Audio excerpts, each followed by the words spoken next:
So I want to share with you something that I saw from that was actually done at Harvard in their childhood development program studies type stuff, and see if you can extrapolate where I'm going with this. Okay.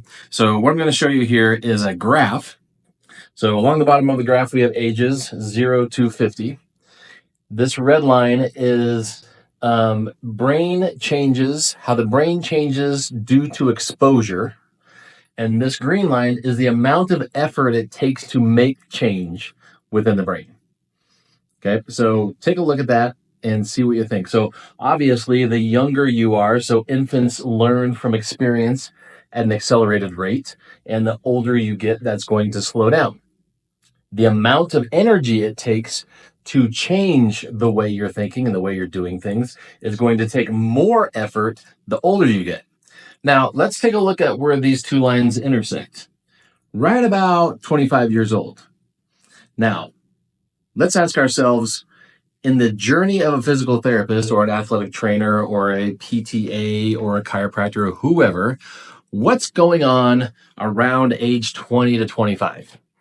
So most people are going to be graduating from undergrad somewhere around 21, 22. If you're going through a DPT program that's 3 years old, that means, or 3 years long, that means you're going to be graduating from that at about 24 or 25. Guess what? It's going to be harder for you to make changes to the way you think.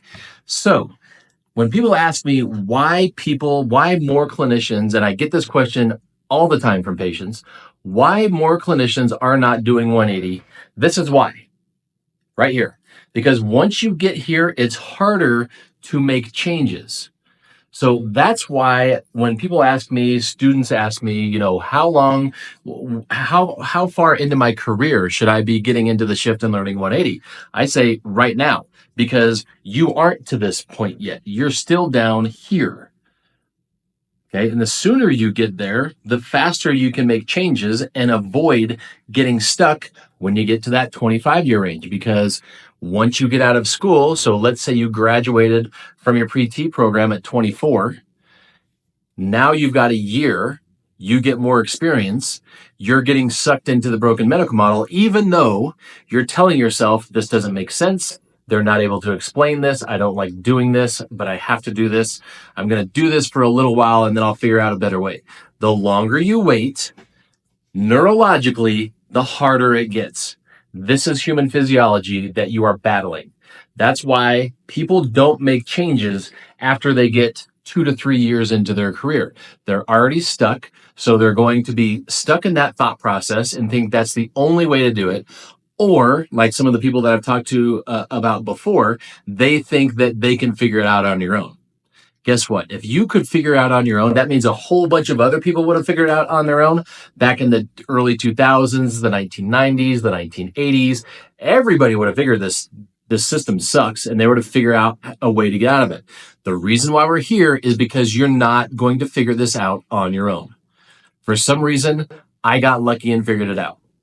That's why I'm here to help you, so you don't have to take the 2 to 4 years that it took me to figure everything out on my own. I can help you figure it out in 4 years before you get here and before your brain says, nah, I'm not reprogramming my thought processes. I like what I'm doing already. That's the way neurophys tells me to think, and that's what I'm going to do. So that's why it is imperative that when you are here in your early 20s, that you start changing the way you think. And you start implementing critical thinking, you start looking for root cause, you start asking questions, demanding quality answers. And when you don't get those, then you move on to working with somebody else or under somebody else or a different mentor that can actually give you the answers that are quality answers to quality questions. And you're not going to learn how to do any of that in school. You're going to learn the opposite. School doesn't teach you how to think. It tells you what to think. So just wanted to share this with you. So if you are getting to the magic age of 25, you're getting to the end of PT school, you're in your first or second year of practice, understand the way you think now is probably the way you're going to think 2 years from now. And 2 years from now, it's going to be even harder to break that. You're going to keep on getting more and more sucked in to the broken medical model until you either give in or just do what you're told, or get fed up and finally say, I give up, I'm going to go do something else. Don't wait any longer. If you're in your early 20s, this is a time to start changing the neuroplasticity of your brain, changing the way you think, and start thinking the way you want to think in the future. Do not let school mold you. Do not let the broken system mold you. Do not let your CIs mold you. It's time for you to take control and start developing thought processes, treatment strategies, asking questions now before your physiology says, no, I'm not going to do that anymore.